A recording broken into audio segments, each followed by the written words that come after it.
Estamos de volta às 18 horas pontualmente, conforme prometido. Bem-vindo ao FutureCon Digital Summit, este evento que é o evento virtual do FutureCon. Ele traz um pouco do conteúdo que você encontra no evento físico aqui para o mundo digital. Você que está nos assistindo, não esqueça de marcar a sua participação aqui nas suas redes sociais utilizando a nossa hashtag FutureCon Digital Summit. Também faça as suas perguntas durante todo esse debate, o chat ficará aberto e você pode fazer as suas perguntas e interagir conosco. É claro que as respostas que não forem dadas aqui durante a nossa apresentação, elas serão feitas posteriormente para o seu e-mail. Ao longo desses 8 dias de conteúdo do FutureCon Digital Summit, abordamos gestão, adoção e uso combinado de tecnologias e muitas vezes esquecemos que para implementar essas tecnologias existe um importante habilitador neste cenário, a conectividade. O Future Congress traz uma importante discussão abordando o ecossistema de telecomunicações como plataforma habilitadora da revolução digital. Reunimos aqui para debater o tema o senhor Antônio Nunes, CEO da Angola Cables, Carlos Eduardo Medeiros, diretor de Regulamentação e Assuntos Institucionais da Oi, Ken Kennedy, vice-presidente executivo e presidente da Tecnologia e Produto da CSG International, Leonardo Capdeville, CTIO da TIM, e Márcio Carvalho, CNO da Claro. Moderados nessa discussão serão por Alexandre Bicalho, ele que é diretor de regulação e autorregulação do Sinditele Brasil. Este conteúdo aqui ele é patrocinado pela Angola Cables e pela CSG International. Assista agora ao vídeo promocional da CSG.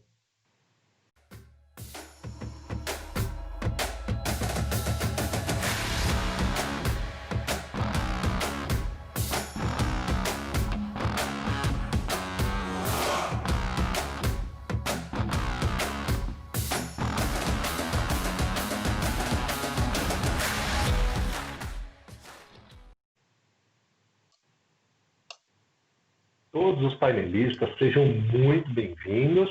E agora é com você, Alexandre. Por favor, Bicalho, assuma a interação e a mediação do nosso painel.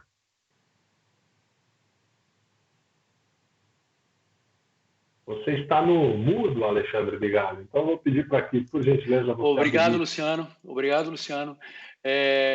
Só para agradecer a vocês e a organização do FutureCon por ter me convidado para poder fazer essa moderação desse painel com tantos especialistas e com tantas pessoas que eu acho que vão poder trazer pontos de vista bastante interessantes para esse tema que a gente vai discutir aqui hoje, que é basicamente focado na transformação digital. Eu pretendo conduzir isso basicamente tentando levar em 3 aspectos. Primeiro, uma visão, tentando colocar os nossos panelistas numa visão da transformação digital mesmo e como isso foi acelerado agora pela Covid e como isso impacta e como isso está impactando as prestadoras e as iniciativas que estão sendo tomadas também em relação a isso para essa mudança de cenário. Eu acho que isso é o primeiro ponto. O segundo ponto, a gente vai focar um pouco mais nas questões relacionadas a consumo, a consumidor, tá? Para a gente tentar entender como as empresas estão vendo essa alteração de perfil dos consumidores nesse momento, principalmente no que diz respeito a essa procura por mais qualidade, disponibilidade de rede, e a gente vai discutir com mais profundidade esse aspecto. O terceiro ponto que a gente vai entrar para aprofundar essa discussão é em relação à tecnologia mesmo, tudo aquilo que é focado em tecnologias que são aplicadas e que podem ser aplicadas para o desenvolvimento e a busca da transformação digital. É bastante específico. E a gente tem a ideia de, no final, com base nas perguntas que forem colocadas pela audiência, a gente também fazer uma visão, uma discussão de visão de futuro. Eu vou começar logo esse painel falando, bom, a gente nesse primeiro tema a gente tem visto uma aceleração enorme da velocidade da transformação digital nesses últimos meses, tá? Era um processo que vinha e desde mais de 5, 6 anos que a gente vinha falando da necessidade de evolução e da aceleração da transformação digital. E o que a gente vê agora é que, com base na pandemia, a gente está sofrendo um impacto enorme e um incremento enorme na velocidade dessa transformação. Basta ver todas as aplicações, né, que estão ganhando cada dia mais relevância, como o teletrabalho, educação à distância, telemedicina e outras que a gente vai citar durante o painel e que estão modificando bastante o setor de telecomunicações também. Então, esse é o primeiro ponto e eu vou logo perguntando para o Ken Kennedy, que é o presidente da CSG. Kennedy, we have been discussing digital revolution in the last 10 years, more than that. And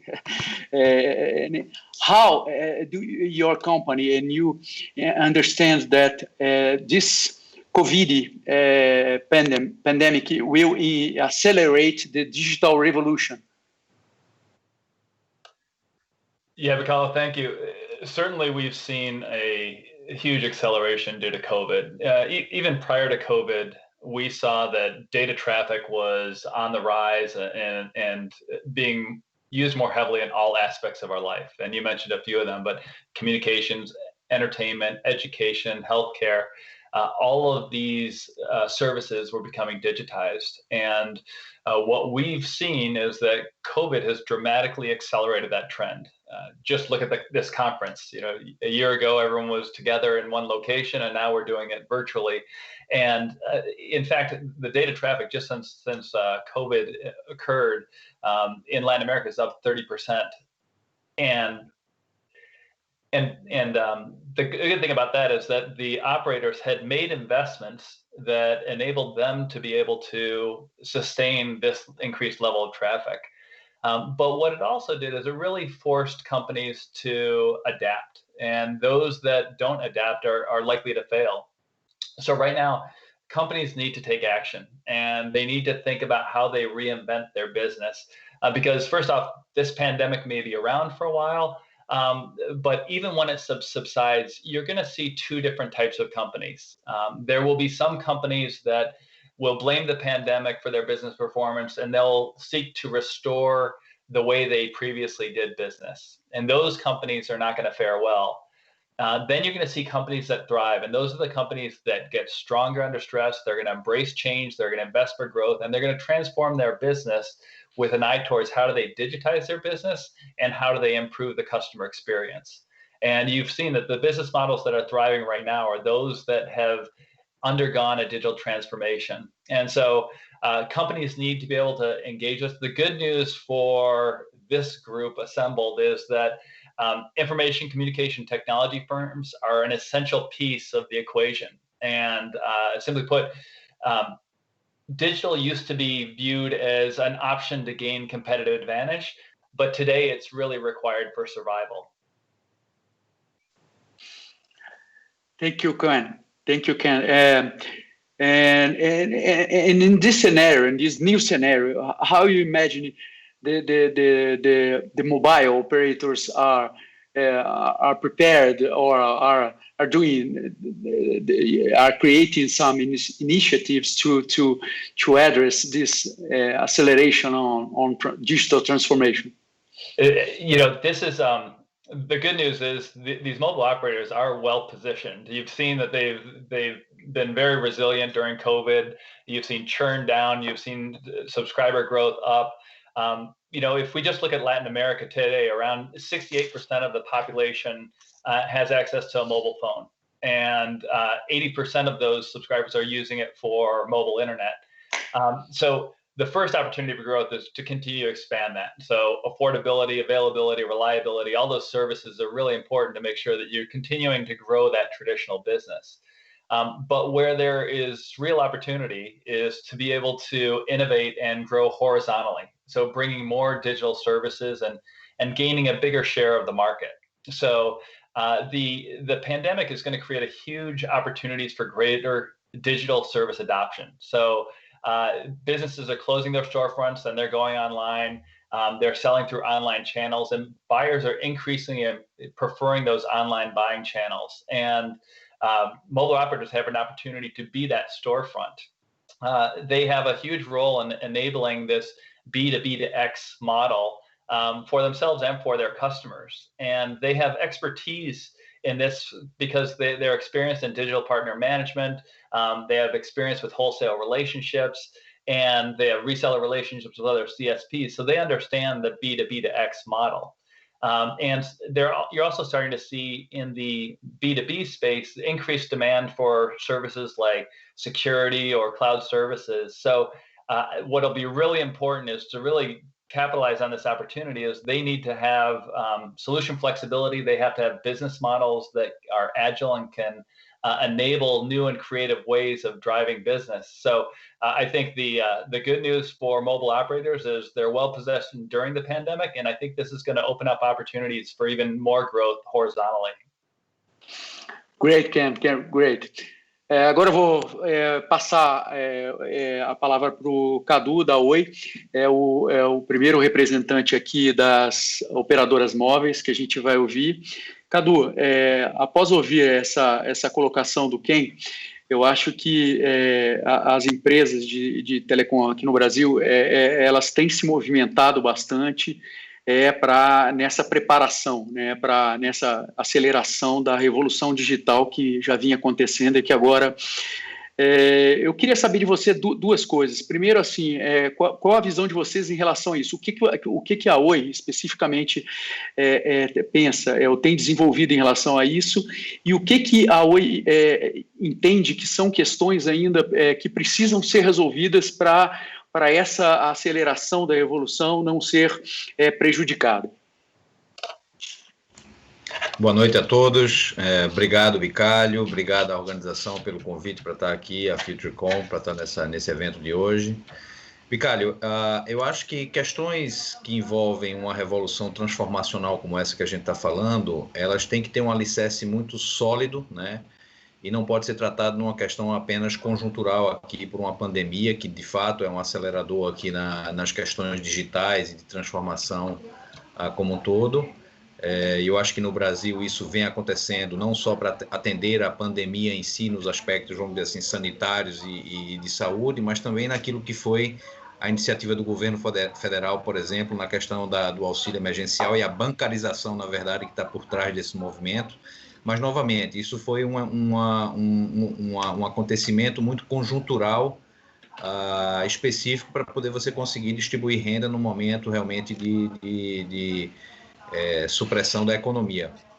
As empresas também se estruturaram para isso, né? Eu acho que a questão do home office e outras questões relacionadas, por exemplo, à ensino à distância, como você mencionou, são uma realidade que a gente não tinha até então no nosso cotidiano.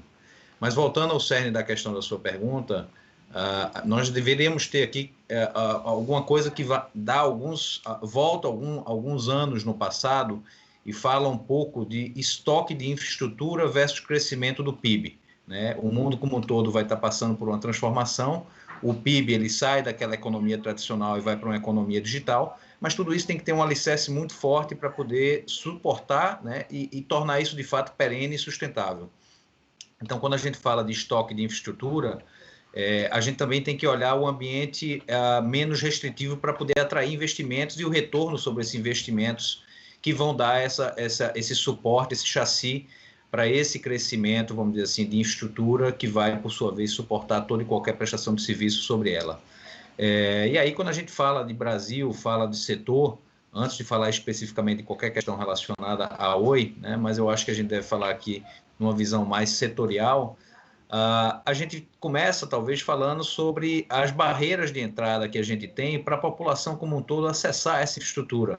Porque, novamente, esse é um negócio de escala, de capital intensivo, e a gente precisa ter aqui, então, uma redução das barreiras de entrada para que a população possa, de fato, fazer o take-up dessa infraestrutura. Então, eu começaria falando sobre redução de carga tributária, né? O Brasil, no setor de telecom, é um dos países que configura no topo do ranking aí da GSMA como países que têm maior carga tributária na prestação dos serviços de telecomunicações. Segundo, eu acho que a aplicação dos fundos setoriais. A gente vê experiências bastante de sucesso, virtuosas em outros países, que são as aplicações dos fundos setoriais não só para construir infraestrutura em áreas mais carentes, né, assim como para a população isso se vir como subsídio no take-up dessa infraestrutura, né? Então, aonde não tem retorno econômico, a aplicação dos fundos setoriais seria talvez essencial para a gente ter esse ciclo virtuoso no país. Questões relacionadas também a licenciamento e regularização de infraestrutura. A gente tem dificuldade para construir infraestrutura, talvez isso seja abordado até posteriormente aqui na fala de outros painelistas, mas a gente vê aqui, por exemplo, na Lei Geral das Antenas, questões dos postes, tudo isso é um ambiente restritivo ainda na realidade brasileira, né? Falando em 5G, a gente vai estar falando aí de leilões que têm cifras bastante expressivas. Então, o leilão ele deveria ter um viés menos arrecadatório e muito mais de incentivo aos investimentos, né? E aí, voltando a falar dos fundos também, se você tem um ambiente mais virtuoso, e vamos dizer assim, menos onerado por obrigações regulatórias ou até mesmo tributárias, você pode ter um ambiente onde as receitas são maiores e essas receitas irrigam, por sua vez, os fundos de universalização, né? Eu acho que esse é um modelo que, por exemplo, prevalece nos Estados Unidos, e isso, de fato, lá tem sido, vamos dizer assim, um caso de sucesso citado, inclusive, em fóruns econômicos internacionais. E, por último, para fechar, a questão da regulação. Uma regulação mais responsiva, como está na agenda da Anatel, mas eu acho que ela tem que acelerar mais, numa visão, inclusive, mais ex-post, né? E adaptada para o ambiente digital. A gente ainda não tem, né, no caso do regulamento vigente aqui no Brasil, que é o RGC, Regulamento de Consumidor, ele não está adaptado ainda para o ambiente digital. Ele deve ser publicado ainda esse ano e a gente tem a expectativa, como foi visto aí na consulta pública, que ele esteja mais adaptado ou plenamente adaptado a esse ambiente. E, por último, e não menos importante, a conclusão da regulamentação lá da Lei 13.879, que está tramitando na Anatel. Esse é mais conhecido como Marco Regulatório do Setor, e ele traria mais segurança jurídico-regulatória, né, e incentivos aí à construção de mais infraestrutura, principalmente em fibra ótica, dado que a fibra tem um papel fundamental aqui no escoamento do tráfego da rede móvel, né? Falando da Oi, a Oi como empresa, ela tem sim no seu portfólio o produto da fibra ótica, né, que é o nosso principal, é o carro-chefe hoje dos investimentos da empresa, como o produto para o atendimento residencial, que na pandemia tem sido, inclusive, bastante demandado. E aí tem outras soluções, tanto no segmento B2B, quanto no segmento governo, para atender demandas dos nossos clientes. Beleza, Cadu. Obrigado por essa primeira intervenção.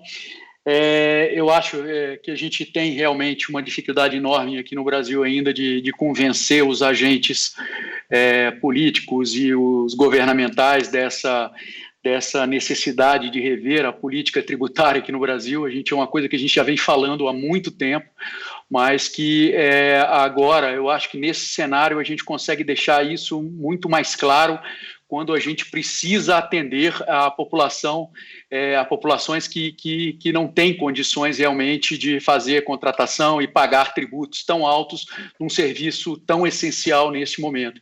Então, realmente, eu acho que você levantou um ponto extremamente importante. Eu acho que em relação à Lei Geral de Telecomunicações, a regulamentação é outra questão bastante importante, que eu acho que vale a pena também a gente lembrar que essa revisão da lei geral que a gente vem, que a Anatel agora vai regulamentando, ela traz uma possibilidade enorme de você converter a arrecadação em compromissos, em obrigações, para atendimento exatamente dessas áreas que demandam ainda muita infraestrutura. Eu acho que a gente tem que insistir realmente nessa evolução. Mas eu vou passar logo a pergunta para o Antônio Nunes, da Angola Cables. Antônio, vocês da Angola Cables como uma empresa que trata basicamente de um outro lado dessa história, de transporte de serviços, que nessa hora de serviços de telecomunicações, que nessa hora da pandemia têm sido também estressados por aumentos de tráfego, de capacidade de rede, de tudo aquilo que está acontecendo, e mudança de perfil de tráfego de usuário, e tudo isso que está acontecendo no setor de telecomunicações nesse cenário de pandemia, e que a gente entende que vai marcar um pouco o futuro. Como vocês estão avaliando isso, e a visão de vocês sobre esse novo cenário global que se instala a partir da pandemia, e como vocês estão também se preparando para suportar toda essa transformação digital, com toda essa capacidade que será necessária. Então, em primeiro, agradecer ao convite que me fizeram também para estar aqui, e boa noite a todos, tanto aos meus colegas de palestra, assim como as pessoas que nos estão a seguir. Tanto dizer que, como os meus colegas também já disseram, este processo da digitalização não é uma coisa específica que tem a pandemia como pano de fundo, não é? Portanto, nós já viemos a promover e a perceber uma evolução muito grande a nível do processo de digitalização, e o Brasil é um caso flagrante desses. Eu posso, por exemplo, dizer que a relação de valor de custo do megabit, desde que a Angola Cables iniciou a sua atividade no Brasil, tem vindo a reduzir significativamente no Brasil. Significa dizer que o consumo tem aumentado muito no Brasil, e assim como naturalmente a oferta. Este caso específico da pandemia naturalmente dá um boost enorme à digitalização, porque os processos que estavam a ser, no fundo, promovidos muito pelas telecomunicações e pelas telecoms, hoje são uma necessidade iminente. Isto é, as pessoas, ao estarem confinadas e a serem obrigadas a continuar a sua vida mais ou menos dentro desta normalidade, têm que necessariamente usar as infraestruturas de telecomunicações para conseguir potenciar e aumentar o negócio e manter o seu negócio ativo. Mas, por exemplo, as escolas foi, digamos, uma mudança drástica, vermos os nossos filhos neste momento a aprenderem a partir de casa, não é? Portanto, a digitalização aqui no ensino é um fator real de mudança provocada pela própria pandemia. Eu posso dizer que, por exemplo, no Brasil, o tráfego que a Angola Cables está a processar aumentou 6 vezes mais, ok?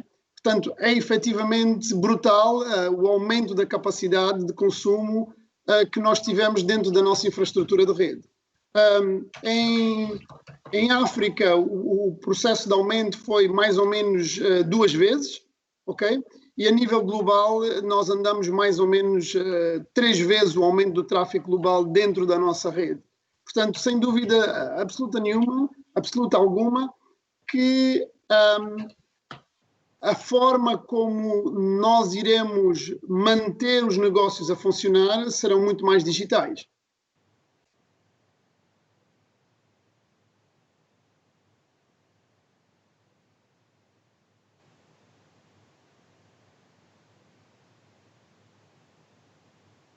Licalho, está aí mute seu microfone. Obrigado, Antônio. Eu vou deixar o microfone aberto mesmo.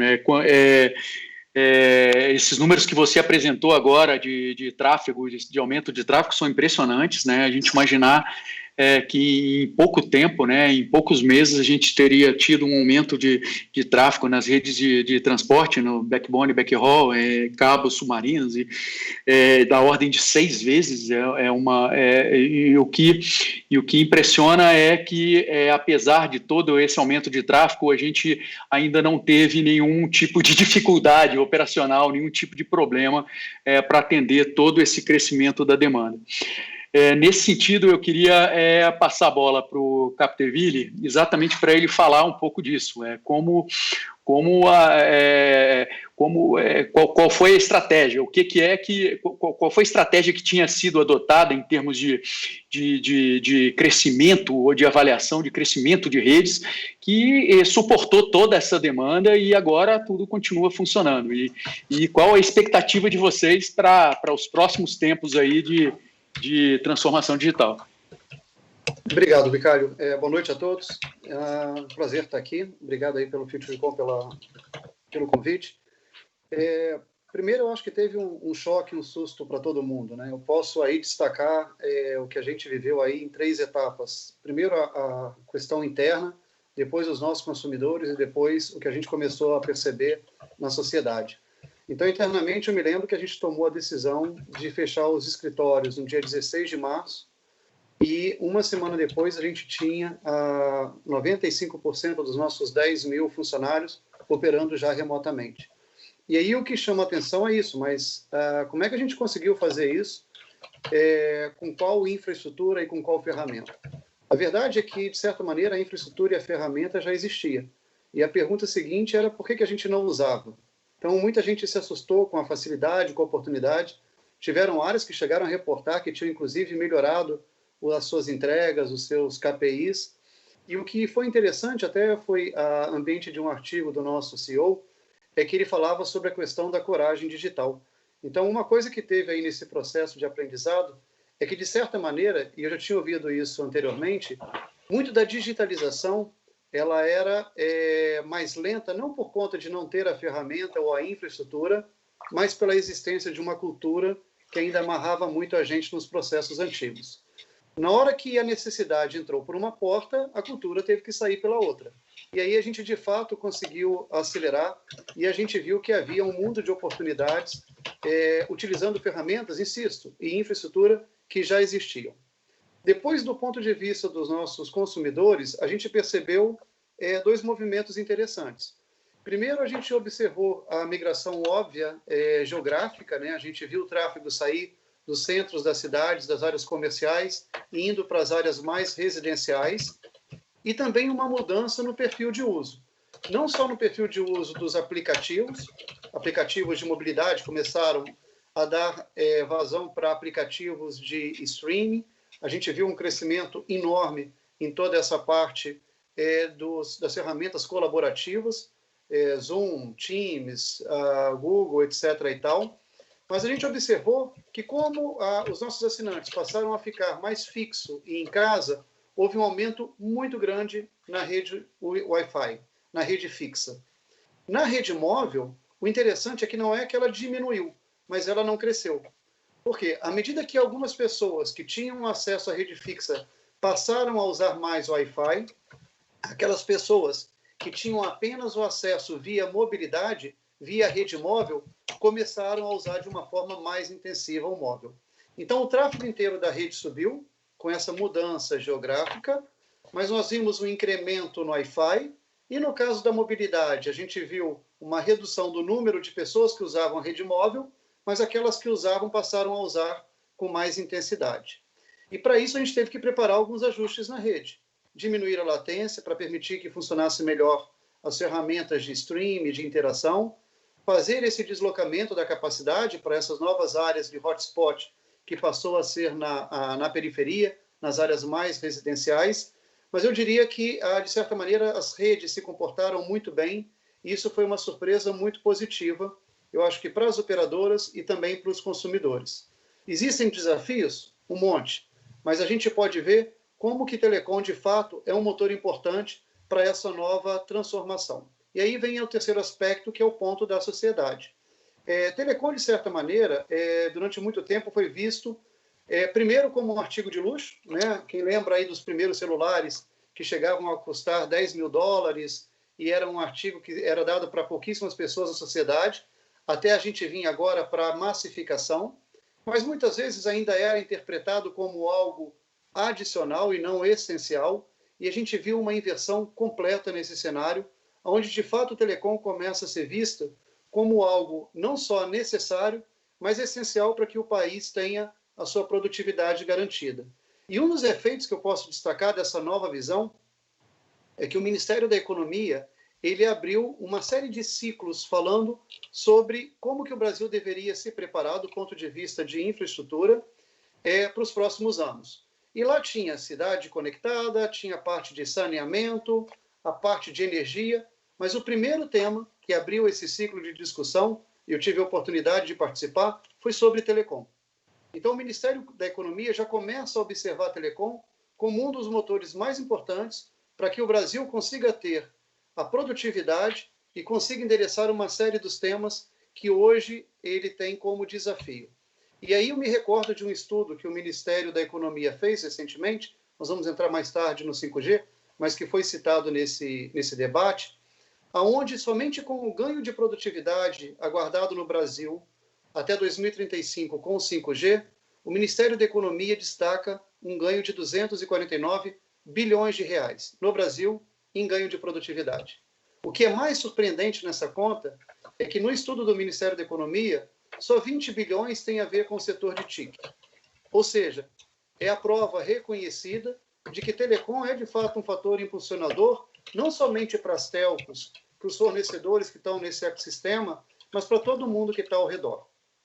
Falamos sobre a questão de telemedicina, a questão de telesaúde, a questão do teletrabalho, tudo isso que nós estamos vendo hoje como uma realidade e que pode servir como um veículo da gente endereçar uma série de questões que a gente tem no Brasil e que hoje a gente tem dificuldade no interior do país ou em áreas onde você não consegue chegar com um bom ensino ou uma boa saúde. Mas lembrando, como disse bem o Cadu, é um serviço essencial e a população inteira tem que ter acesso a ele. E nesse ponto de vista, a questão da tributação ela é muito perversa, porque a tributação é igual para todos, para quem consegue pagar e para quem também tem dificuldade para pagar. Então, nós estamos tentando preparar todo esse ecossistema. Eu acho que a questão agora que a gente está vivendo nos ajuda a mostrar como que as ferramentas podem ser úteis, mas temos muito ainda por fazer.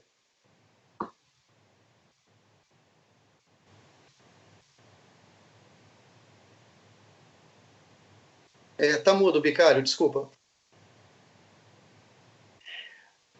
Tá difícil. Mas vamos lá. Obrigado, Capdeville.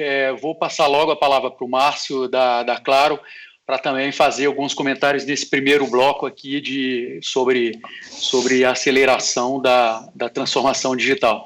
Vai lá, Márcio.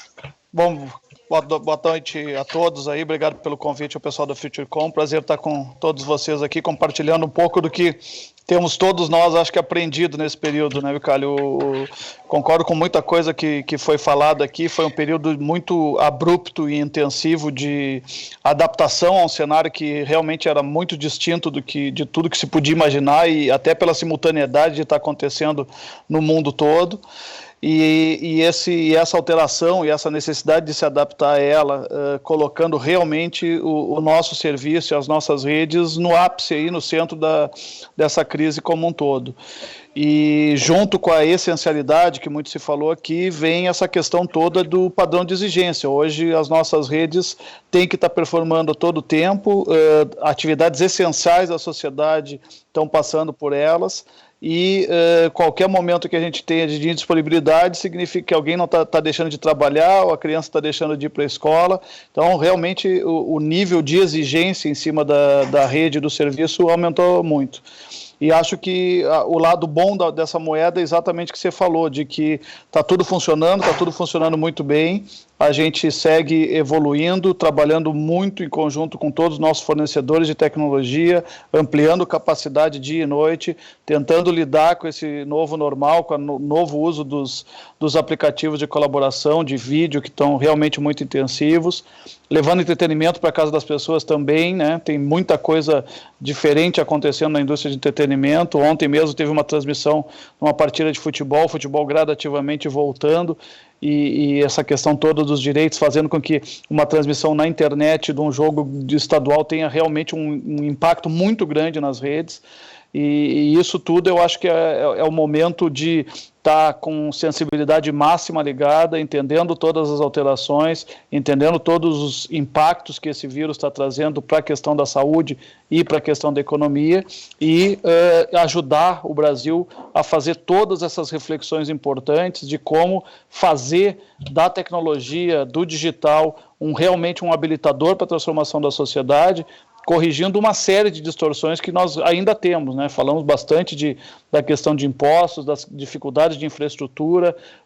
Infelizmente, o Brasil ainda tem muitas coisas estruturais para corrigir, para que realmente as nossas políticas públicas ajudem a incentivar a atuação da iniciativa privada nos mercados que são competitivos e podem se regular pela atuação privada, e, ao mesmo tempo, fomentar o desenvolvimento da infraestrutura, o acesso e a conexão para as áreas onde a gente sabe que o Brasil hoje é um país extremamente grande, com uma diversidade de densidade populacional muito distinta entre as regiões, distribuição de renda muito distinta, e para chegar à infraestrutura em todo o Brasil e conectar todo mundo, como está sendo uma necessidade desse momento, a gente tem muita coisa também para refletir, corrigir e acelerar.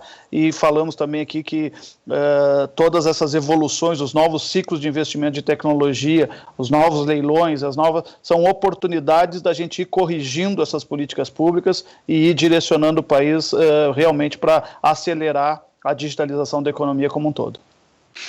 Excelente, Márcio, muito boa a sua intervenção. Eu acho que você mencionou aí algumas questões importantes de aumento do desafio que é toda essa mudança de tráfego e de funcionamento das redes. Eu acho que além desses casos que você citou, tem os casos, além desse caso da transmissão ao vivo do futebol, tem o caso das lives também, que são um tremendo desafio pela quantidade de usuários concentrados naquele mesmo instante, assistindo ao vivo todos esses shows, né, nacionais e internacionais que estão acontecendo. Eu acho que a gente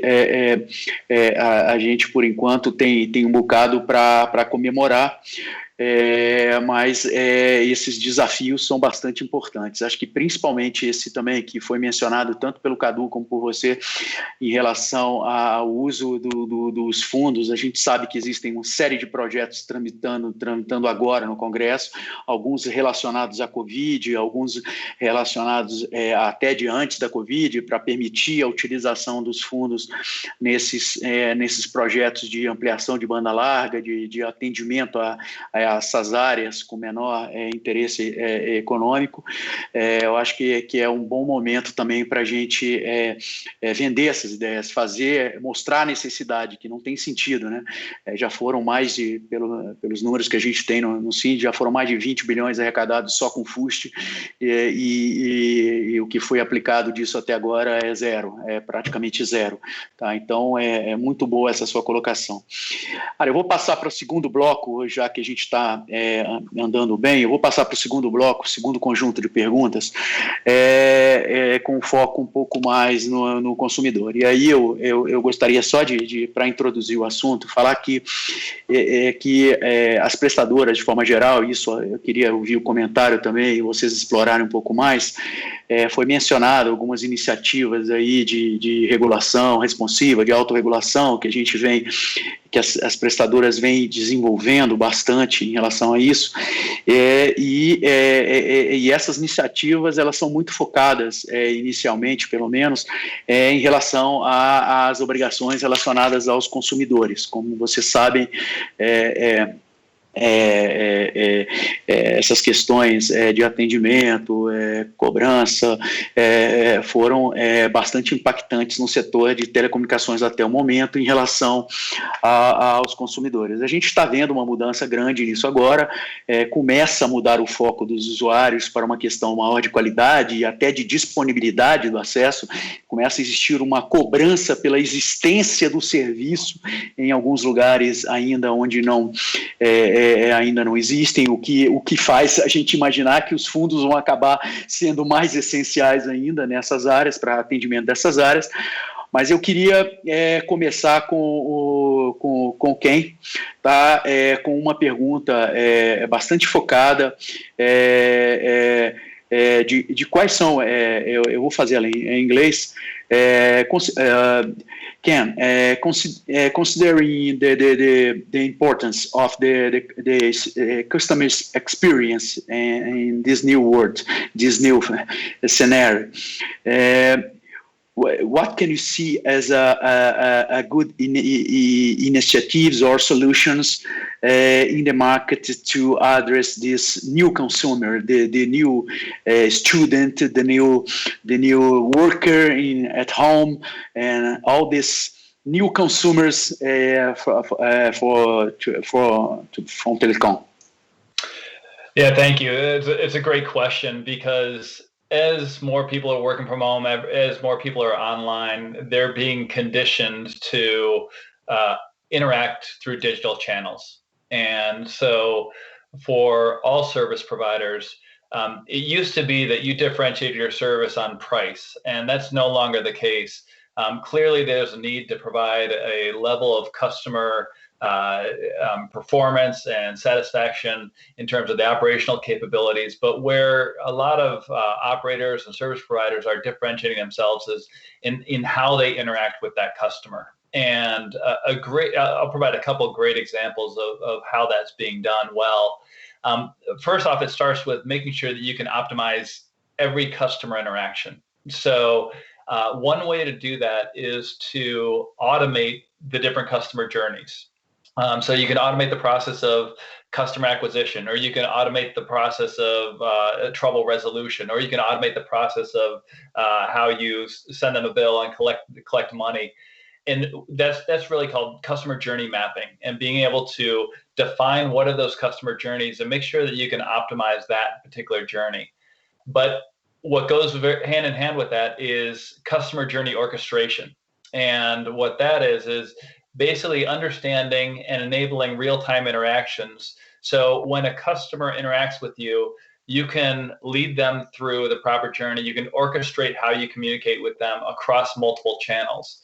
And then finally, the third leg of the stool is really around customer journey analytics. And so that's over time, learning from these interactions that you've automated and understanding what's working, what's not working, doing A/B testing and figuring out which processes lead to greater customer satisfaction, and continually tuning that customer experience. So I'll give you a great example of a customer we recently launched. Tele2 is the number 2 mobile operator in Sweden, and they decided that they need to transform their business. And I know that earlier one of the panelists were talking about how there are a lot of processes that are entrenched, and it's very difficult to evolve. And in fact, what they said is, we're not going to try and get our existing business to transform. We think that would take too long. We're going to launch a competitive brand called Penny, and this is going to be we're going to be a provider of wireless, broadband, and video, but we're going to do it entirely online. We're going to have no call centers. We're going to have no retail presence, and everything is going to be automated. So if you go to their website or you go through a chat session, you can order service. It'll get mailed to you automatically. If you have a service question, you can go into a chat session, and all of that has been automated because they've done the journey orchestration, the journey mapping, and it's continually learning and figuring out what's a better way that when a customer has this question, what is the proper response, and getting that feedback. So a great example of someone who's taken an existing business and said, we're going to disrupt ourselves by creating an entirely digital offering. Other examples where people are taking advantage of the digitization is around conversational artificial intelligence. So being able to take those multi-channels, those multiple touch points, and use artificial intelligence to improve the overall customer experience, enabling companies to rapidly deploy and analyze the conversational use cases. So some of the work we did for a major software company in North America allowed them, they basically took their entire IVR system and replaced it, and they found call handle times were going down dramatically. The ability to actually resolve the customer inquiry went up dramatically. So really great example of how they're using artificial intelligence to drive a better customer experience. And then the last one I'll highlight is with respect to field technicians. So many service providers have workforce in the field to help deliver or deploy or install services or address trouble tickets. And for a lot of these companies, COVID presented a new challenge because people didn't want a stranger coming into the home. And so how would they get their service repaired? How would they get their service installed? And so something that we did with several companies is we first off have a field technician application that there was apprehension about the person coming to the house. And so much like an Uber, a Lyft, or a Cabify, we have an application that provides the customer the ability to track the technician. It has a profile picture, so when the person comes to the door, they know it's an employee of the operator and not a imposter. But then COVID, that still didn't address the problem of how do they install the service once they go in. And so we developed a solution that allowed them to use video chat. So technicians would drive to the home, they would put a self-install kit on the front door, they would go back to their van, and then they would start a video chat session where the customer would be doing the installation and the technician would be in the driveway helping them with that installation. So over time, they became better and better, and they found that in many times they didn't even have to roll a truck to the location. They could actually ship the equipment to the customer, and they had a centralized, or rather a working from home technician base that were helping people install their services. So those are just a couple examples, but you see that now the real battlefront is on delivering that premium customer experience. And you're really seeing that COVID has really incentivized companies and motivated them to think about how they do their business in different ways to be more digital. Thank you, Ken. Eu vou voltar para português. Essa última fala do Ken me lembra muito conversas que a gente vem tendo com as prestadoras e com o regulador há muito tempo, né? A gente sempre trabalhou nessa lógica de tentar criar um modelo para o setor de telecomunicações que fosse completamente digital, o atendimento completamente digital e que não demandasse necessidades de atendimento presencial, nem de listas telefônicas, nem de coisas que parecem estar completamente na pré-história. E agora a gente vê o próprio regulador começando a incentivar esse tipo de iniciativa, porque está percebendo já a efetividade desse tipo de atendimento, desse tipo de resposta das prestadoras. Cadu, como eu sei que você é um ferrenho defensor desse modelo, cara, é um cara que sempre, desde da Anatel até agora, a gente agora mesmo está discutindo um modelo aí de autorregulação do atendimento completamente digital. Então, Cadu, explora esse viés aí. Obrigado, Vicário. Eu acho que é importante, né?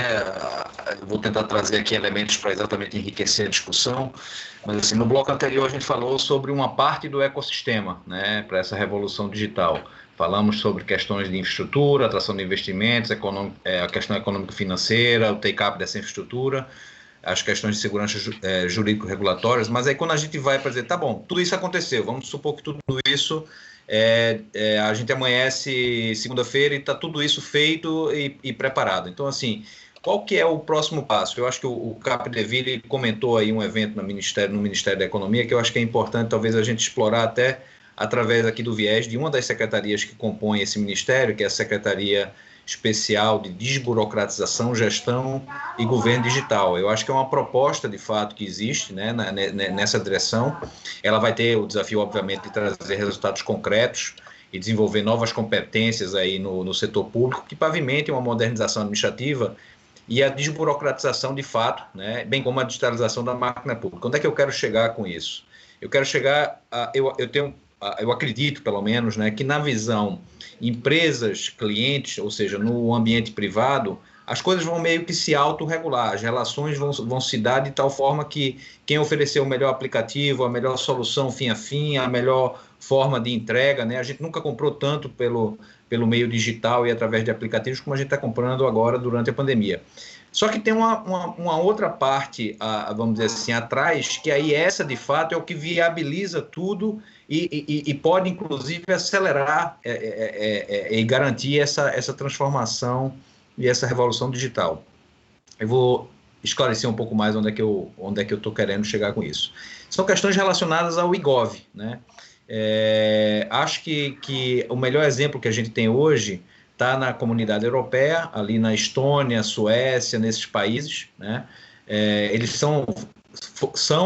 foram e são, né, referências internacionais. É claro que a China, a Coreia e o Japão têm seus próprios ecossistemas, mas eu vou usar aqui mais o exemplo, talvez, da Europa, que possa ser uma coisa que possa ser tropicalizado para a realidade brasileira. Então, olhando essa questão de uma agenda positiva de desburocratização e uma transformação muito mais estrutural e menos conjuntural em iniciativas isoladas, o exemplo da Estônia, eles têm lá hoje algo em torno de 98,2% da população possui um RG digital com um chip que garante acesso a mais de 500 serviços do governo, né?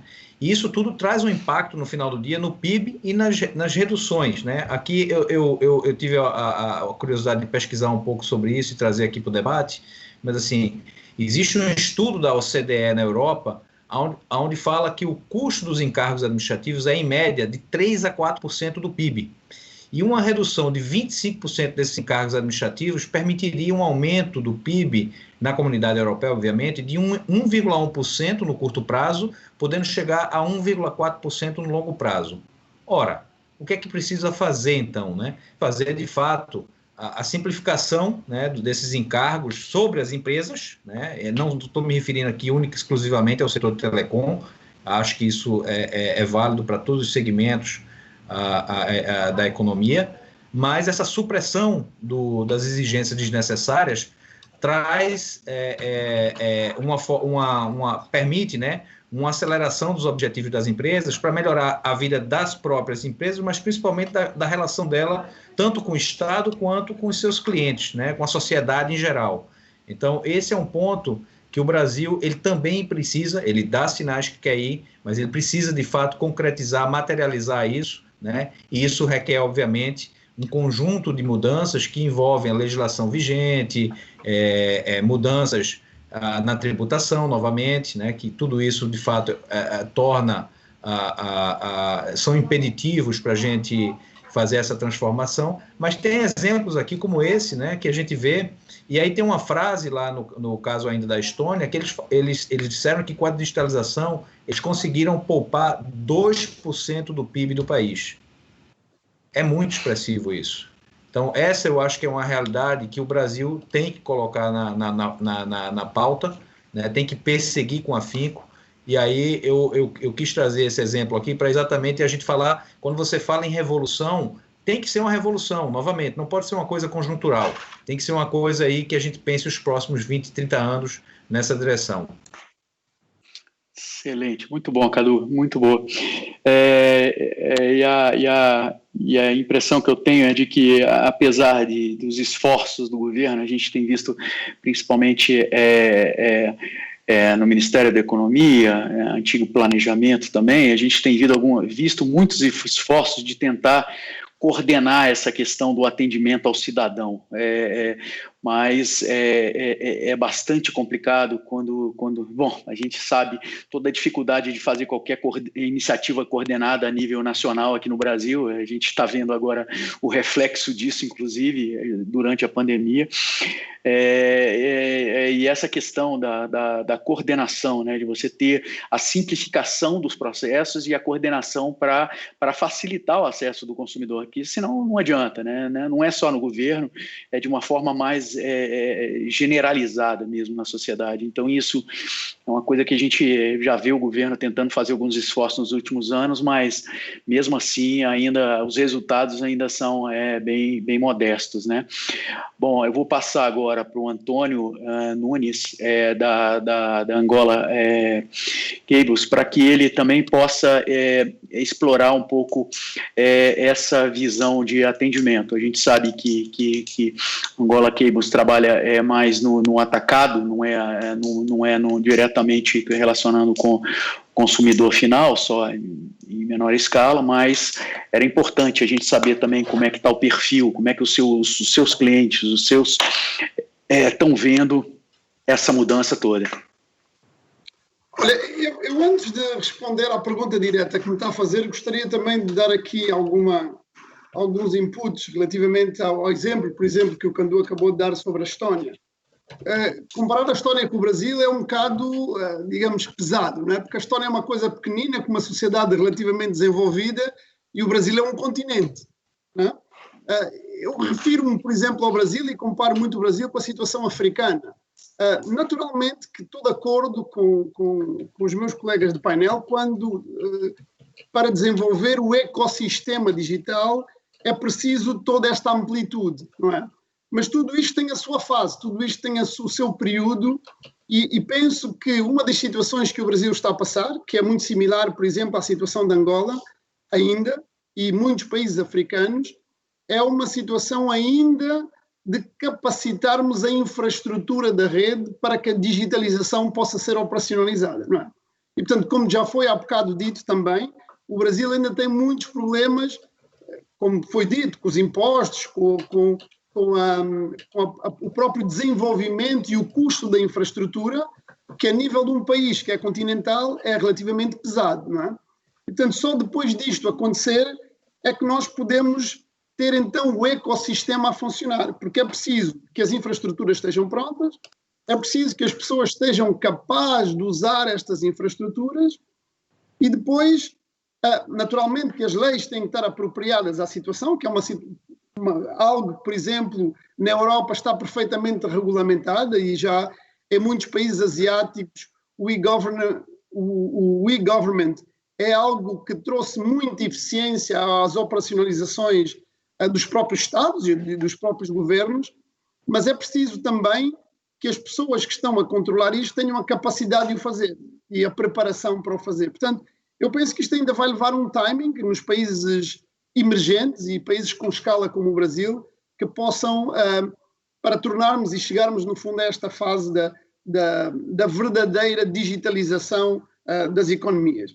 Relativamente ao nosso cliente, por exemplo, e também comparando aquilo que o Ken disse, nós ainda temos um fator definitivo que é o preço.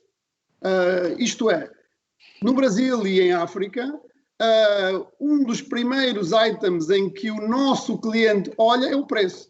E, portanto, só depois é que o cliente vai ver a prestação de serviço, a qualidade, etc, etc, etc. Isto é, se nós não tivermos preços competitivos, praticamente somos, digamos, excluídos, não é? Portanto, o preço, provavelmente, os valores de custo das comunicações na Europa já são muito mais baixos que em África ou no Brasil. E, portanto, isto faz com que este componente de preço ainda tenha um fator muito alto de decisão, não é? O Brasil menos que a África, mas em África ainda tem muitos países em que o preço é fundamental. Por exemplo, na África do Sul, nós somos prestadores de serviço e temos um ranking de qualidade de serviço de internet bastante alto, mas se nós não tivermos o preço que o mercado está a comprar, não temos absolutamente chance nenhuma da venda do produto, mesmo que a nossa qualidade seja superior. E, portanto, o que é que acontece neste momento? Sendo o preço um dos fatores de diferenciação de decisão de compra, nós, Angola Cables, que temos muita atenção na qualidade que estamos a prestar ao nosso cliente, temos aqui uma desvantagem competitiva porque estamos a oferecer muitas vezes um produto premium, mas com um valor de preço que tem que estar dentro da competição do mercado, não é? E, portanto, naturalmente que isto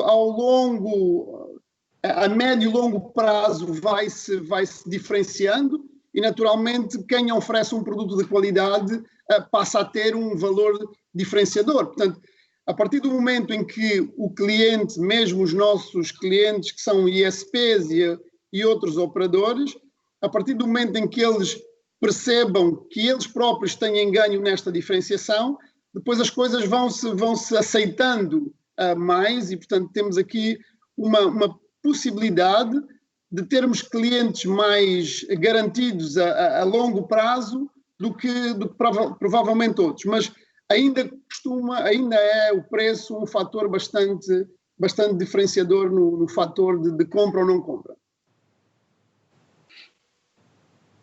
Beleza, Antônio, obrigado. Nós temos algumas questões aqui vindas da audiência e eu vou primeiro direcionar uma pergunta aqui para o Léo, para o Capdeville. Existe nessa questão de atendimento, né, na mudança dessa forma de atender o consumidor, a gente tem uma pergunta que veio do Manuel Moya, tá?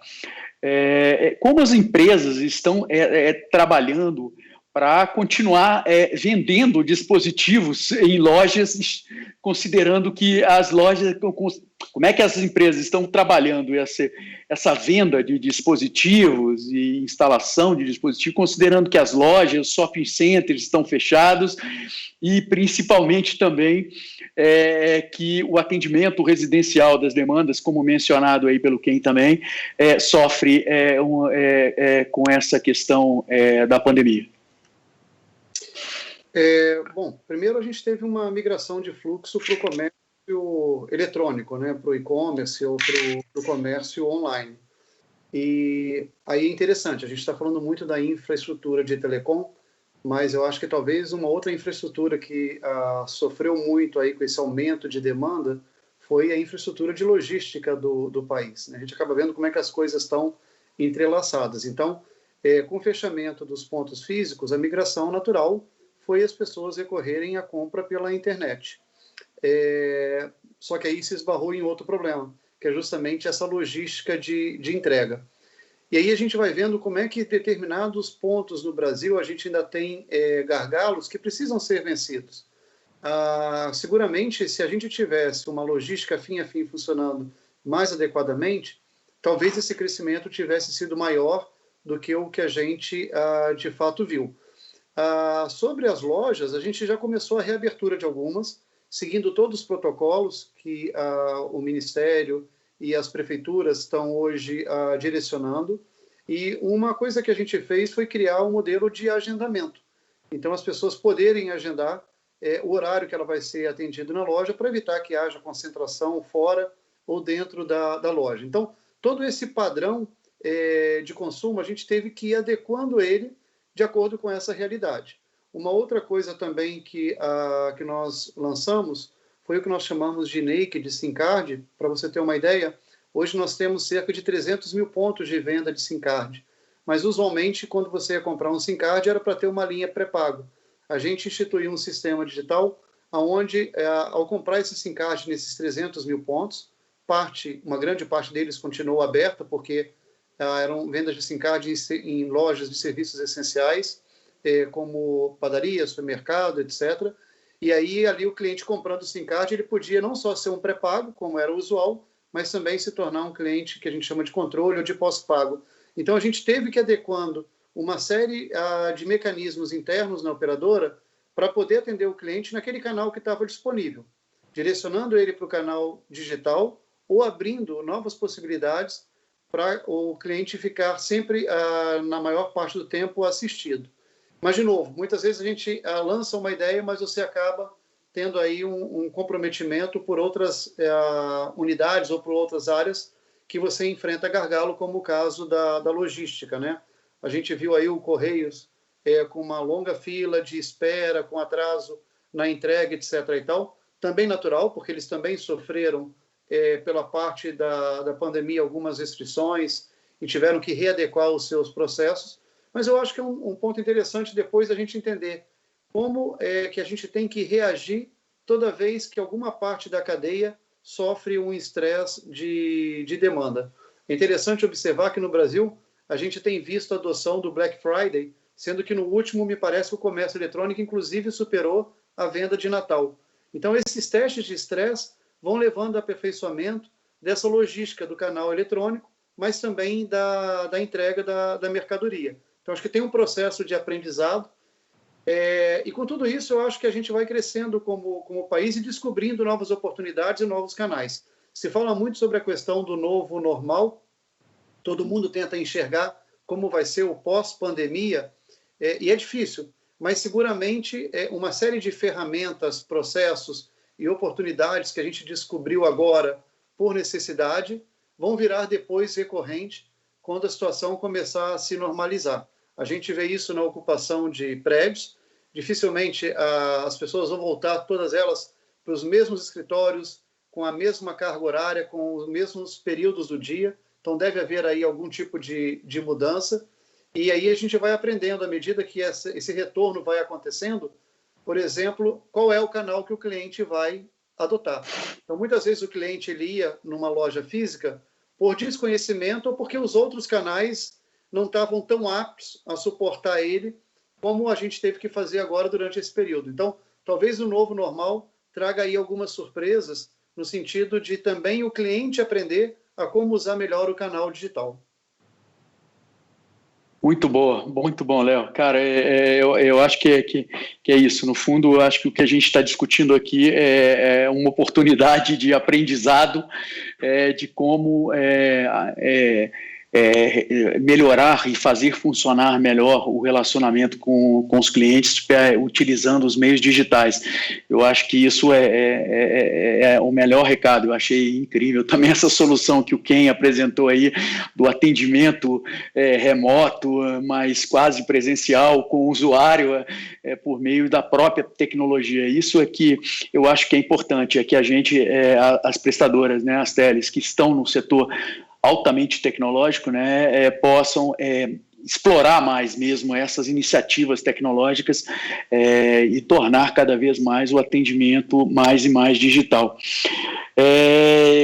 Eu tenho uma pergunta aqui para o Márcio, tá? Na verdade, são duas perguntas que apareceram aqui, Márcio, acho que você pode responder as duas em seguida, tá? A primeira é relacionada qual o tamanho do impacto do jogo do Flamengo ontem na rede de vocês? Cara, assim, já que foi um jogo que acho que entra para a história como uma primeira transmissão ao vivo, exclusiva, né, por streaming. Eu acho que você pode até comentar um pouco mais a isso, porque vocês têm uma experiência muito grande também em relação a conteúdos, né, também. E segunda pergunta, em relação à iniciativa que vocês fizeram de parceria com o Descomplica, para permitir o acesso aos alunos, que também aqui são novos consumidores de telecom, os alunos do ensino médio, para que eles pudessem fazer cursos e se preparar para o Enem. Cara, acho que essas duas perguntas que apareceram aqui, que eu acho que cabem bem para você. Mas... Perfeito, vamos falar então sobre a questão da transmissão do jogo. Eu acho que é todo um reequacionamento aí da cadeia de valor, né? Tem um desentendimento entre quanto vale e quanto eu pago pelos direitos, que acabou direcionando a transmissão do jogo de futebol, que normalmente vem pela TV e pela internet. e conteúdo ao vivo, com muita gente assistindo simultaneamente, não é só o jogo de futebol, está acontecendo com as lives de música, aconteceu com uma série de outras coisas, é um desafio muito grande para a rede pela questão de que, primeiro, não tem o que você fazer em termos de caching ou para aproximar o conteúdo, ele é live, então você vai direto lá na transmissão, cada uma das pessoas que está assistindo está abrindo um stream, e isso onera muito a nossa infraestrutura. Todas essas grandes lives e o jogo de ontem são grandes picos de demanda na infraestrutura. Obviamente, quando vem esses picos, você tem saturação, porque é uma grande rede capilar para sair do ponto central até as bordas da nossa rede, e quando você tem esse tipo de saturação, em algum momento, e a gente não pode ter nenhum tipo de diferenciação de tráfego pelas normas de atuação da Anatel, então você tem ali naquele momento de pico em que alguém está assistindo o jogo, alguém está deixando de estudar, alguém está deixando de trabalhar, porque em algum segmento da sua rede tem muita gente simultaneamente assistindo e um determinado conteúdo. Então, sim, essa questão das lives é um grande desafio. A gente tem trabalhado para tentar, inclusive com as demais operadoras e com os produtores de conteúdo, trazer esses conteúdos de lives muito grandes, simultâneas, para o ambiente da TV, transmitir isso em broadcast, que é muito mais eficiente do ponto de vista de rede e também em qualidade, e, ao mesmo tempo, aliviar o consumo de banda larga no momento em que tem tanta coisa essencial aí tendo que trafegar pela rede de banda larga. Então, acho que esse é o primeiro ponto. O segundo ponto foi uma preocupação que a gente teve desde o princípio com tudo que estava acontecendo, de ajudar a viabilizar todas as questões que eram essenciais, tanto de saúde, como de educação, como de teletrabalho, em comunidades de menor renda, numa camada da população que estava sofrendo muito pela questão da economia informal, não tinha tráfego na rua, não estava girando, e com menos renda tinha muito menos capacidade de estar conectado e ter acesso a tudo que era necessário naquele momento. E a parceria com o Descomplica veio nesse sentido de viabilizar a educação no momento em que estava todo mundo remoto, precisando estudar e se preparar para uma prova do Enem, que naquele momento até não tinha sido adiada ainda, e que a gente via claramente a dificuldade das pessoas de conseguir estudar só quando tinha crédito no celular, no pré-pago.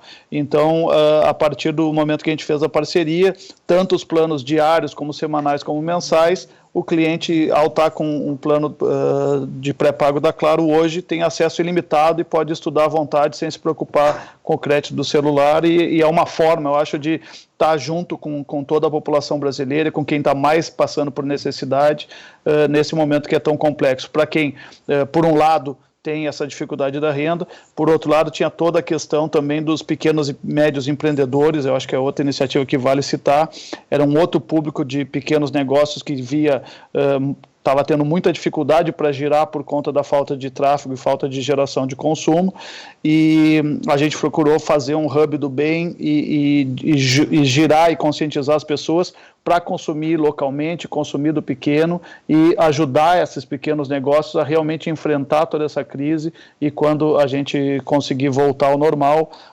seja que normal seja, essas empresas estarem lá saudáveis, porque num momento de crise como esse, a falta de caixa pode significar para muitos deles o fim da história, né?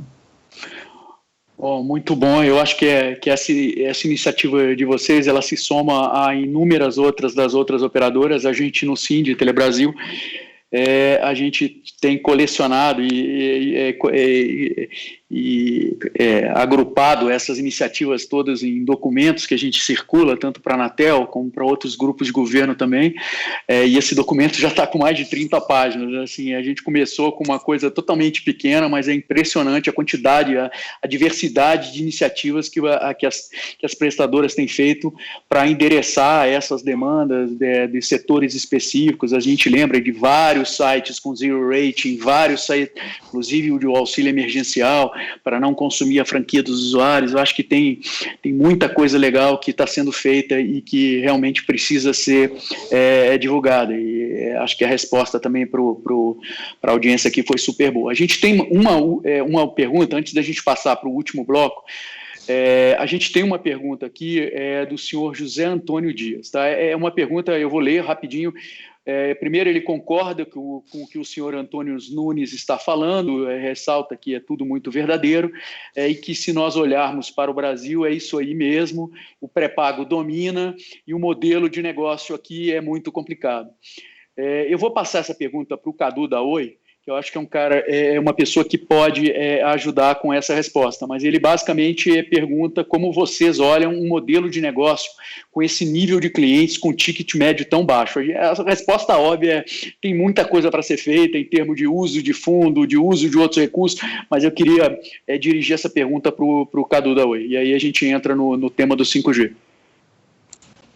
Obrigado, Bicalho. Eu acho que só tem, assim, tem várias formas de lidar com isso, mas as duas principais são, uma, como eu falei, reduzir a carga tributária. Essa é uma barreira de entrada natural, né? E para a população socioeconomicamente falando mais vulnerável, com certeza essa pode ser uma das principais barreiras. Mas eu acho que na outra ponta você teria aí a aplicação dos fundos, né? Principalmente o fundo de universalização, que ele precisa passar por uma alteração ou não, né, legislativa. Na ausência de uma solução infralegal, teria que passar por uma solução legislativa, onde a aplicação desse fundo, como é feito, por exemplo, lá nos Estados Unidos, o USF, ele tanto viabiliza a construção de infraestrutura em regiões onde você não tem o retorno econômico, e, novamente, de onde é que vem esse fundo? Vem das receitas, onde o serviço é explorado com um retorno adequado, em escala, sem o peso das obrigações. Esse ciclo virtuoso, ele financia exatamente o fundo, por sua vez, aplica recursos nessas regiões onde você não tem o retorno econômico adequado. E aí, essa infraestrutura, ela precisa ter, como eu falei no primeiro bloco, o seu take-up, né? Tem que ter um subsídio ali para que a população também consiga fazer uso dessa infraestrutura, senão ela não vai ter do mesmo jeito a sua remuneração. Então, o fundo, uma parte desse fundo do USF, ele é aplicado num programa chamado Lifeline. E o Lifeline, ele vai lá, a pessoa estando inscrita no programa, se adequando, o perfil for adequado ao programa, ele pode fazer uso de um determinado montante por mês, que no caso lá é em torno de $10 por mês, por usuário que aplica para o programa, e ele consegue fazer uso disso para serviços de telecom de N formas, tanto para banda larga quanto para voz, fixo ou móvel, tanto faz. Então, essa visão de aplicação do fundo, eu acho que o modelo americano, eles conseguiram resolver isso lá e seria aplicável aqui no Brasil da mesma forma. Beleza, Cadu. Eu acho que está super bem respondido a questão aí do José Antônio. Nós temos mais perguntas aqui, mas eu vou passar para um tema tecnológico, e aí para o tema do 5G, que na verdade a gente tem, além do 5G, uma série de tendências, uma série de tecnologias que surgem, que contribuem muito para essa revolução digital. Então, eu vou fazer uma pergunta inicialmente aqui para o Ken, só para a gente andar mais rápido, para a gente tentar terminar aí no prazo que a gente tem. Ken, basically, what trends are you seeing in your telecom clients in the telecommunication world evolution or technological news for us?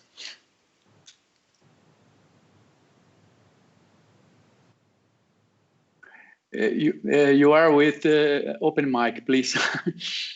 Sorry about that. It's a good question, and I'll discuss two of them. The first one is the one we've all been talking about, which is 5G, and certainly what we've seen with COVID is that the 5G rollouts have slowed because the focus has rightfully been on making sure the existing systems stand up, focusing on business continuity and focusing on resilience, and that's paid dividends. However, barring regulatory delays, most expect the 5G build-outs to pick up again at the end of this year and into early next year. As everyone knows, 5G brings with it increase speeds, lower latency, and really what this is going to do is open up the world to more vertical industry-specific solutions. And when you think about a 5G core, now you have the capabilities to do network slicing and provide specific quality of service. So you can imagine an airport or an industrial plant that needs a specific quality of service, that 5G offers that. But I know this audience, we're very familiar with 5G. Another trend that is very early that we are keeping an eye on is the trend around private networks. And these are business-focused cellular networks where an enterprise may build their own private network or share it. And for the purpose of discussion, we'll talk about 3 different models. One is the traditional MVNO, where the MNO can do this with network slicing, where they provide a dedicated capacity. Another is where you see mobile network operators as wholesale providers, where they may lease spectrum, and enterprise-centric MVNOs that are going after a specific vertical may provide their own radio equipment.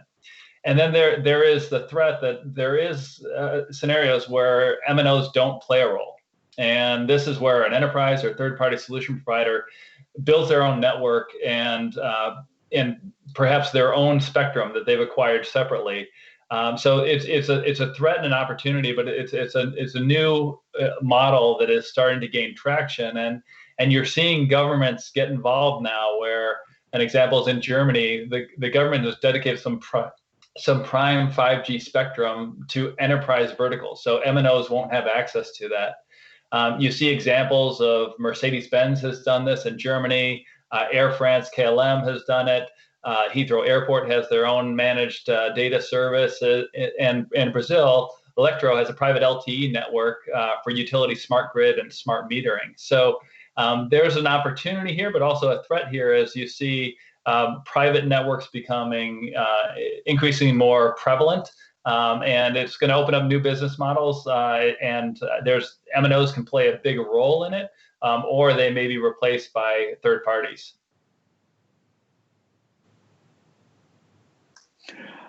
Muito bom, Ken. Obrigado pelo posicionamento. Eu vou passar agora para o Leonardo Capdeville, porque algumas das colocações do Ken tem algumas, principalmente essas relacionadas às redes privadas. Eu sei que as prestadoras têm algumas preocupações, algumas questões. Léo, se você puder comentar um pouco esse posicionamento do Ken também, e como vocês estão vendo o desenvolvimento do 5G aqui no Brasil, e falar um pouquinho também de como isso pode ajudar o desenvolvimento, esse processo todo, né, de licitação do 5G e de normatização do 5G que a gente está vendo aqui no Brasil, como isso tudo pode também contribuir essencialmente para o desenvolvimento da internet das coisas, que eu acho que é uma coisa também que você conhece bastante. Vai lá. Sim, deixa eu tentar ser breve para deixar espaço aqui para os demais, mas a preocupação que a gente tem sobre a questão da chegada do 5G, primeiro que não é simplesmente o 5G, é o 5G com mais espectro. Para a gente conseguir continuar dando vazão a essa demanda que a gente tem de tráfego, de fato é necessário que a gente tenha mais espectro. E quando a gente fala do leilão do 5G, na verdade é o leilão de novas faixas de espectro aonde vai se aplicar o 5G. Precisamos esperar o 5G para criar o ecossistema, para desenvolver o IoT no Brasil e para poder aumentar o grau de digitalização? Não. E a gente já está fazendo isso em grande medida com o 4G. E aí eu vou citar o trabalho que a gente tem na parte do agro, onde a gente tem uma frente chamada Conectar Agro, e nós já estamos cobrindo já cerca de 5 milhões de hectares no Brasil de áreas produtivas de agronegócio para permitir o IoT. Além disso, o que nós estamos observando é que esse ecossistema ele tem uma capacidade muito grande e rápida de poder acelerar toda essa parte da produtividade. Qual é o problema que se pondera aqui? Nós estamos vendo que telecom ela é necessária e a gente tem muito o que fazer no Brasil para preparar toda essa estrutura. Hoje, e aí vou citar o caso da TIM, ano passado, na verdade, nós investimos cerca de 22% da nossa receita. Para ter uma ideia, na Europa, em média, as operadoras investem 18% da receita. Nos Estados Unidos e Japão, investem 14% da receita. Então, o Brasil tem alguns paradoxos, que é uma grande necessidade de investimento, porque é um país, como foi dito aqui, de extensão continental, mas, ao mesmo tempo, é um país que tem um ARPU baixo, bem mais baixo do que dos Estados Unidos e bem mais baixo do que a Europa, mas tem uma carga tributária elevadíssima. Então, quando você começa a colocar isso na equação, onde você tem alta carga tributária, que faz com que o serviço se torne inacessível para uma grande parte da população, um elevadíssimo grau de investimento das operadoras, muito acima da média mundial, e ainda por cima, leilões que muitas vezes são arrecadatórios, e aí recentemente a Ericsson fez uma análise onde ela mostrou que o espectro no Brasil está entre os mais caros do mundo, e olhamos isso para o próximo passo, do leilão do novo espectro para o 5G, começa a gerar uma série de preocupações. Primeiro que o 5G vai ser uma tecnologia emergente, ela vai começar, mas ela não chega de uma hora para outra trazendo receita. Segundo, que a receita que ela traz é muito mais importante no aspecto produtivo do ecossistema do que propriamente no setor de telecom, como a gente comentou no estudo do Ministério da Economia. Ou seja, a demanda, a receita das operadoras vão continuar vindo do 4G. Agora, imagine a gente ter os próximos 3 anos pela frente, onde a gente tem que continuar investindo no 4G para poder suportar o crescimento de tráfego do consumidor, que ainda vai estar nessa tecnologia, continuar investindo no avanço de cobertura, porque o novo edital ele sempre traz obrigações de cobertura, e ainda ter que pagar para o espectro novo que está vindo. Quando você coloca isso para as operadoras que já estão hoje com uma grande taxa de investimento sobre receita, você começa a entrar numa equação que tem o grande risco de faltar dinheiro justamente para investir na nova tecnologia, que é o 5G. Por isso que a gente tem sido muito vocal com a Anatel e com todo o ecossistema do governo para dizer, olha, se queremos alavancar o 5G, é importante que ao invés da gente continuar contribuindo simplesmente no pagamento do espectro, ou para fundos setoriais que não devolvem o dinheiro para o setor, que a gente pare de ter obrigações e comece a ter incentivos no sentido de alavancar a nova tecnologia. Então, essa equação tem que ser muito bem fechada, porque nós corremos um sério risco de trazer atraso para o desenvolvimento do 5G por um simples esgotamento de caixa das operadoras, que continuam investindo no 4G, que tem que cumprir as obrigações do edital e ainda vão ter que pagar pelo novo espectro. Obrigado, Leonardo. Cara, eu acho que é fundamental isso. A gente, nesse momento que a gente está discutindo, como eu mencionei, discutindo o edital de licitação da Anatel, a gente levar esse discurso de forma bem clara, de leilões não arrecadatórios, de todo o esforço que for feito para promover o desenvolvimento da infraestrutura e não simplesmente arrecadar recursos que seriam direcionados para outros fins diferentes de telecom. Eu queria agora fazer uma pergunta que apareceu aqui para o Antônio.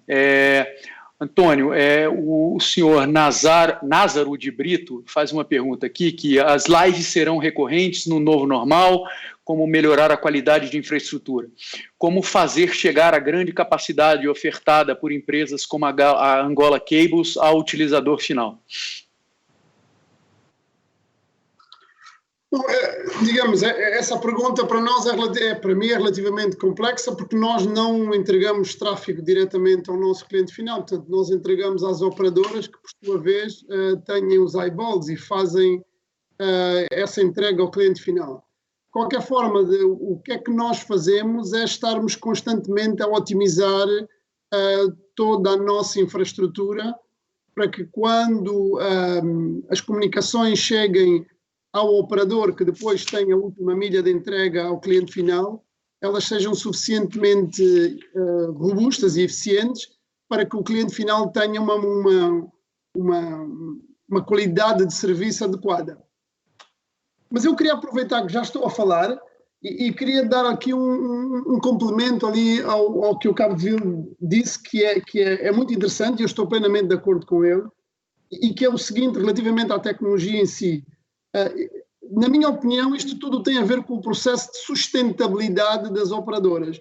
Ou seja, se as operadoras não tiverem sustentabilidade a médio e longo prazo, este investimento na nova tecnologia vai ser naturalmente defendido pelas próprias operadoras e, portanto, adiado cada vez mais, não é? Sem dúvida nenhuma que o 5G é algo interessante e necessário, mas que vai ser retardado pelas operadoras de acordo com a sustentabilidade que elas vão ter no seu business case, naturalmente. Agora, que nós vamos ter um aumento significativo com a internet das coisas e que hoje, como estamos a ter aqui a oportunidade de ver na pandemia que estamos a atravessar, os serviços tiveram um pico enorme na capacidade de tráfego. A partir do momento em que a internet das coisas começa a ter uma operacionalização efetiva, as máquinas vão consumir muito mais tráfego que as pessoas, em termos dos serviços. E, portanto, nós vamos continuar a ver aqui um crescimento, digamos, grande da demanda do tráfego dentro das redes. Outra coisa interessante de fazermos uma análise são aquilo que se denomina as redes globais. Isto é, o que é que são as redes globais? Nós hoje temos várias iniciativas de uma rede global de balões que é feita pela Google, temos outra iniciativa dos satélites de baixa órbita. A questão é a seguinte, uma rede global, se for bem projetada, terá naturalmente grandes ganhos de eficiência pelo facto de ser global.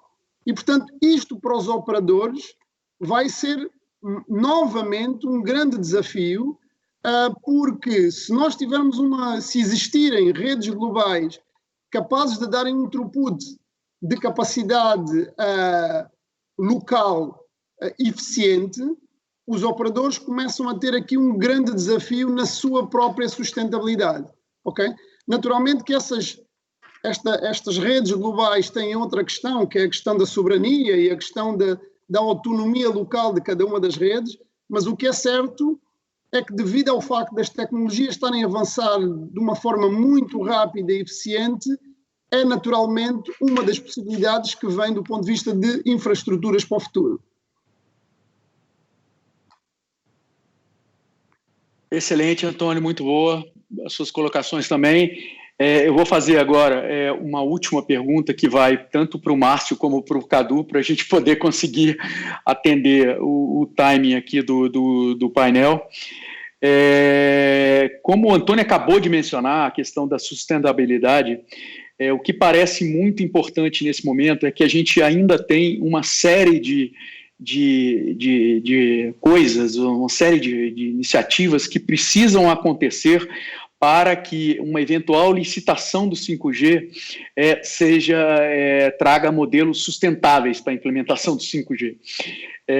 Lógico, a gente tem conversado muito com isso, com o regulador, com o Ministério das Comunicações, sobre essas premissas, quer dizer, assim, o que ainda falta para que a gente precise endereçar antes de ter um leilão que seja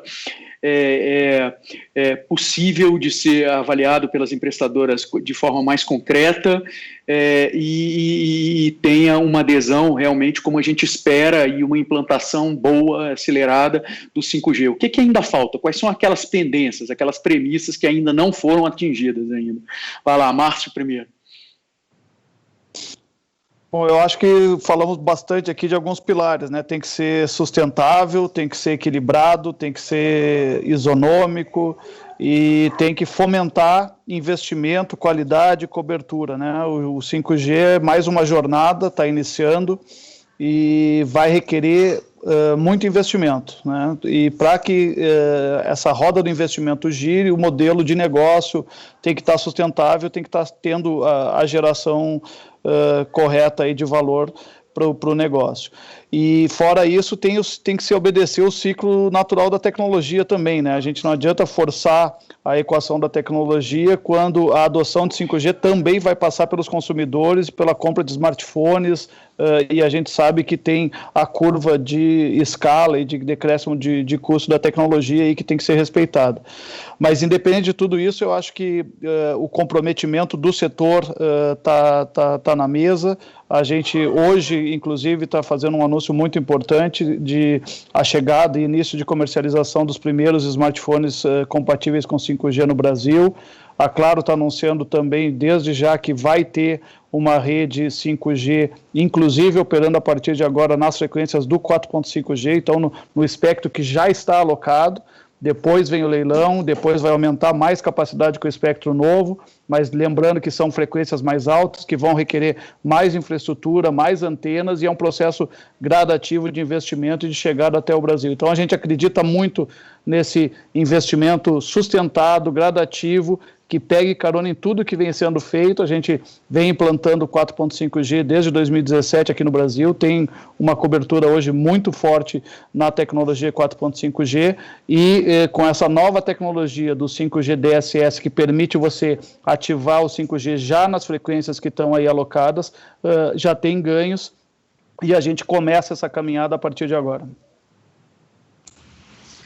Complementando a fala do Márcio, eu acho que, assim, como foi falado pelo Capdeville, nós temos hoje uma indústria de capital intensivo que uma parte dos investimentos são feitos em dólar, e como a gente tem um ARPU menor do que países que têm moeda forte, o que a gente tem que ter aqui é maior escala, talvez. Então, o segredo passa pelo aumento da escala. O aumento da escala está na resposta que eu dei anteriormente com relação ao uso dos fundos, né, como é o modelo americano. Mas aí eu quero só complementar um pouco da fala do Márcio, sair um pouco do espectro aqui, do espectro, eu falo do escopo da telefonia móvel, e um pouco para fixa, né? A Anatel está regulando a Lei 13879, tem o regulamento de adaptação do modelo, e para quem é uma concessionária hoje, como é o caso da Oi, a sustentabilidade é a condição precedente para a gente ir para um ambiente privado. Porque enquanto a gente não tiver uma empresa sustentável dentro da fixa, não é viável, né, migrar para um ambiente privado. Então, essa discussão da sustentabilidade ela é essencial para o setor, principalmente na fixa, hoje no serviço concedido, que é a concessão, né, telefonia fixa, e lembrando que essa migração, ela vai sim levar aí de forma sustentável, né, sair de um ambiente insustentável para um ambiente sustentável, o chassi, né, de toda a rede de transmissão, por exemplo, que nós temos para dar novamente o escoamento aí ao tráfego da móvel. Então, esse é uma questão essencial para o modelo brasileiro, você ter, de fato, um ambiente sustentável que possa atrair novos investimentos e dar sustentação ao escoamento aí que a gente vai ter no tráfego do 5G na móvel. Excelente, Cadu, é muito boa. A gente está chegando ao final aqui do nosso painel. Eu queria agradecer a todos vocês, ao Ken, Cadu, Antônio, Capdeville, Márcio, que participaram aqui, e acho que foi super produtivo. Acho que a gente tira um monte de ideias e um monte de posicionamentos importantes aqui para a audiência e para todos que estão assistindo. Queria agradecer o Dr. Hermano Pinto pelo convite e por essa organização desse evento, tá? E vou dar a palavra agora para ele, tá? Mas eu queria primeiro agradecer a todos os que participaram e organizaram esse evento.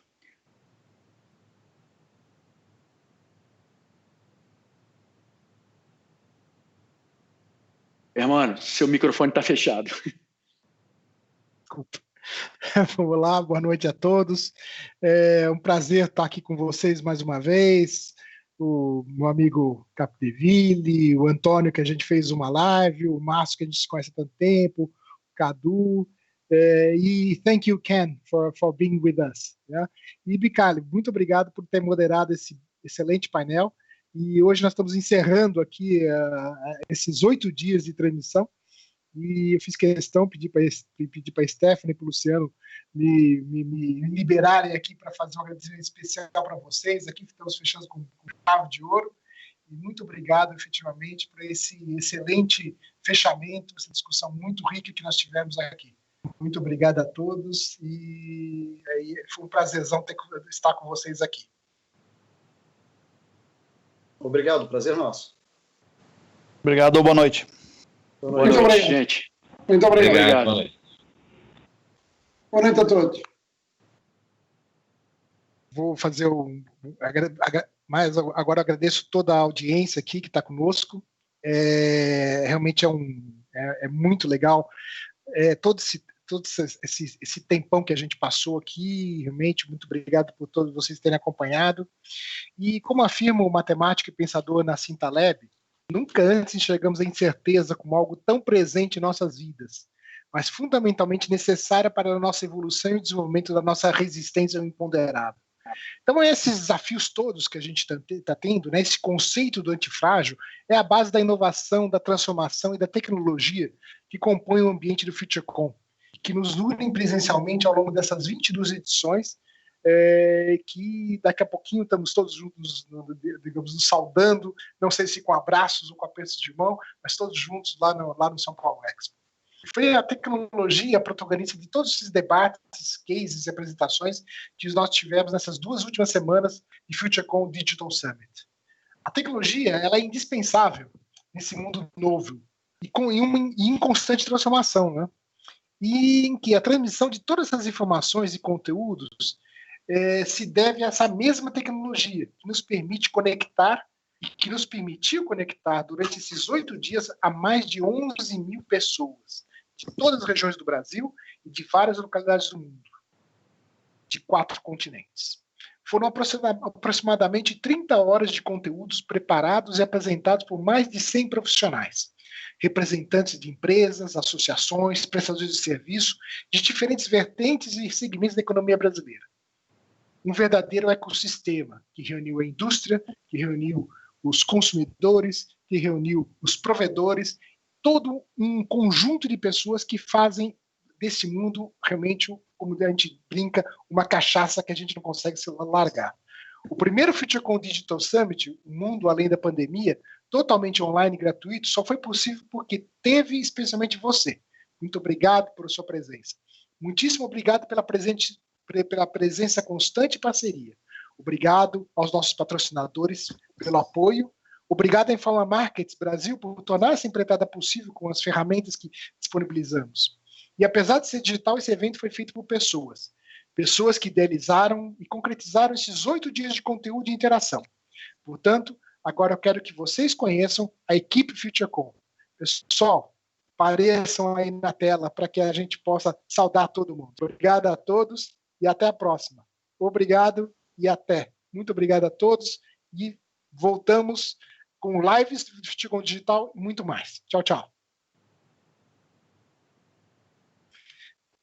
Alô, Luciano. Muito bem, estamos chegando ao fim da primeira edição do FutureCon Digital Summit.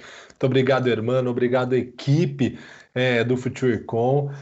Foram 8 dias realmente, 16 sessões. Queremos agradecer e reiterar os agradecimentos a você que de alguma forma contribuiu para o sucesso desse Summit. Palestrantes, painelistas, moderadores, parceiros, fornecedores e principalmente você que nos acompanhou nessa jornada online. Um evento que, por 22 anos, ele foi um evento 100% físico. Um agradecimento especial a essa equipe brilhante que nos saudou agora, a equipe do FutureCon, por ter trabalhado pesado para trazer para você um pouco do conteúdo do evento físico para o ambiente digital. Foram 2 semanas realmente incríveis. Aguardamos você no FutureCon de 27 a 29 de outubro no São Paulo Expo. Muito obrigado e até lá.